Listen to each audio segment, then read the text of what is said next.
یہ اس کے لیے تیار نہیں ہے کہ اپنے مراحت ختم کرے، یہ اس کے لیے تیار نہیں ہے کہ کابینہ کو مختصر بنا لے، یہ اس کے لیے تیار نہیں ہے کہ جو مفت پیٹرول ڈالتے ہیں، مفت گھر میں رہتے ہیں، کرایہ ادا نہیں کرتے ہیں، ٹیکسز یہ لوگ ادا نہیں کرتے ہیں، ان کے بیگمات اور اولادی بھی سرکاری گاڑیوں میں پھرتے ہیں، مزے اور عیش اور عشرت کرتے ہیں، ان مراحت کو ختم کرنے کے لیے تیار نہیں ہے۔ ان سب کے پیسے باہر کے بینکوں میں پڑے ہیں۔ میرے ساتھ لسٹ ہے، یعنی 170 ارب کے لیے انہوں نے 23 کروڑ عوام کو گلے سے پکڑا ہے، نہ چھوڑ رہے ہیں، اور خود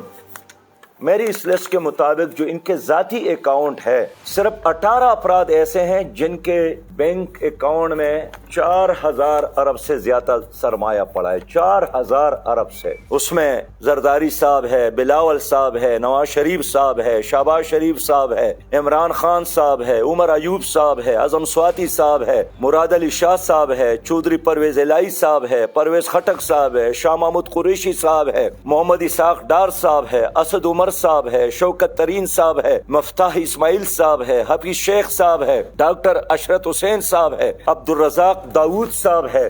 آپ اندازہ کر لے کہ سابق جرنیلوں کے اکاؤنٹ میں پرویز مشرف صاحب رحلت پر ماں گئے 2 ارب سے زیادہ، اشفاق کیانی صاحب 4 ارب سے زیادہ، راحیل شریف صاحب 4 ارب سے زیادہ، قمر جاوید صاحب 12 ارب سے زیادہ۔ ہمارے جو کاروباری حضرات ہیں، ہاشوانی صاحب 4 ارب، محمد منشا صاحب 4 ارب پاکستانی نہیں، 4 ارب ڈالر، محمد منشا 2.8 ارب ڈالر، ملک ریاض صاحب 1.5 ارب ڈالر۔ علی ھذا القیاس اگر یہ لوگ اپنے اثاثے کا زکوٰۃ بھی قومی خزانے اور بیت المال میں جمع کرے تو ہماری قوم پر مزید ٹیکسز لگانے کا، ڈالنے کا، مسلط کرنے کی کوئی ضرورت نہیں ہے، لیکن یہ قوم کے لیے قربانی دینے کے لیے بالکل تیار نہیں ہے۔ جناب وزیر اعظم صاحب نے اپریشیٹ کیا اس پاکستانی کو جس نے 3 کروڑ جمع کیے متاثرین زلزلہ ترکیہ کے لیے، تو یہ وردگان نے اپنے سارے اثاثے قربان کیے، لیکن کیا یہ بتا سکتے ہیں کہ انہوں نے بھی کوئی 1 روپیہ دیا ہو؟